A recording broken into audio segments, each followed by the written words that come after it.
Hey there. Welcome to From Inside My Book Fort.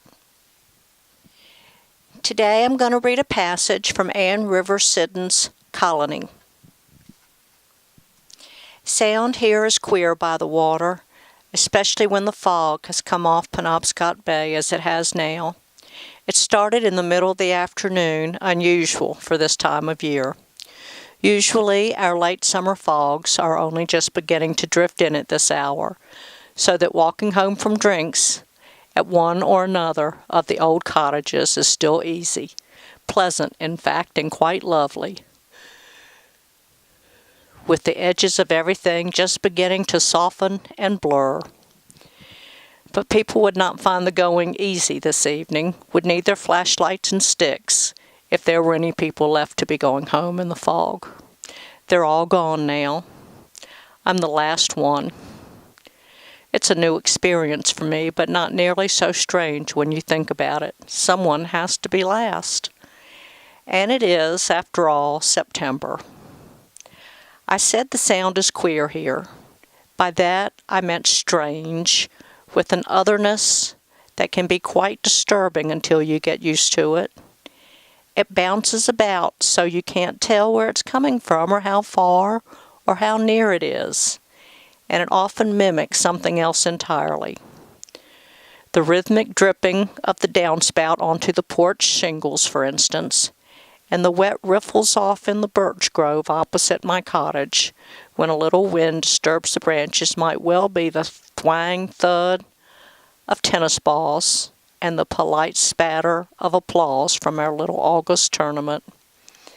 It's been held every year since I've been coming here to retreat. I remember when the young men who played wore long white trousers and blazers, and few young women played at all. The snapping of sodden branches might easily be the little flat popping starting guns for one of our endless regattas. The creaking of the old twig rocker in the porch below my window, stirred by the rising night wind, sounds very much like the drying ropes on the sloops moored down in the little deep-water harbor at the foot of the lane. I never learned the proper sailing terminology, I'm afraid.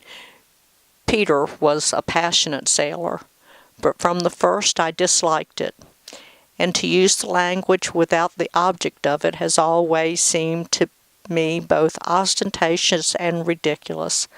I've never thought myself either of those things.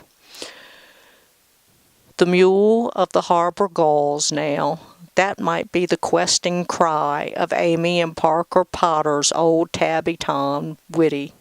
Or, years later, the baby that was born to Elizabeth in that house prematurely, and after all those ghastly long hours of labor, in darkness too, for the dying lash of an August hurricane had knocked out the colony's power. The baby died that night, as I recall. Elizabeth could not get to the Castine Hospital because a great fir was down across the lane, and there was no doctor in the colony back then. I heard its crying all that endless afternoon and into the evening before it finally stopped. I never liked the sound of the gulls after that. Apparently Elizabeth didn't either.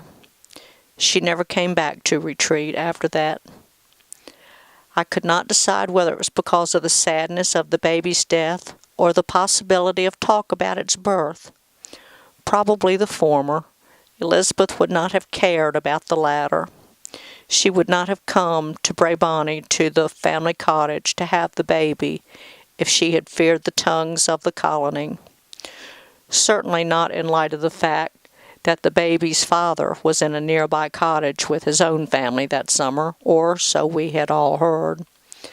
Such things may be discussed for generations in a small place like Retreat, with great enjoyment and with no proof at all. In this case, the proof lived less than 12 hours. At any rate, Elizabeth never returned, and she never sold Bray Bonnie as we all thought she would after Amy and Parker were gone. She simply rented it each summer, apparently to anyone in her curious and hectic world who had the price of it, and so the first chink in Retreat's armor, if you will, was breached. We had never had renters before then. Amy and Parker would have died of shame if they had not died of other things first. But I must admit that the renters of Bray Bonnie livened us up.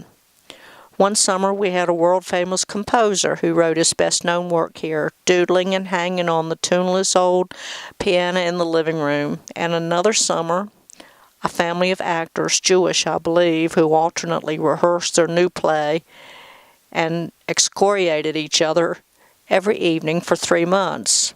I should know. My upstairs bedroom window faces Bay Bonnie's living room and veranda, and, as I said, sound carries here at the edge of this cold sea. The noises from the Potter cottage have always rather annoyed me, except for the carefree back-and-forth calling Amy and I used to do when we were both young brides. But tonight I would almost welcome the composer, or even the actors. Not the sound of the doomed baby, though, never that. Of all the sounds of birth and life and laughter I have ever heard down all these summers in Retreat, and all the sounds of quarreling and crying and even coupling, yes, and all of the sounds of diminishing and even of dying, please God, never again that one small and terrible sound, begun out of storm and anguish, ended so soon, and yet, for me, has never ended at all.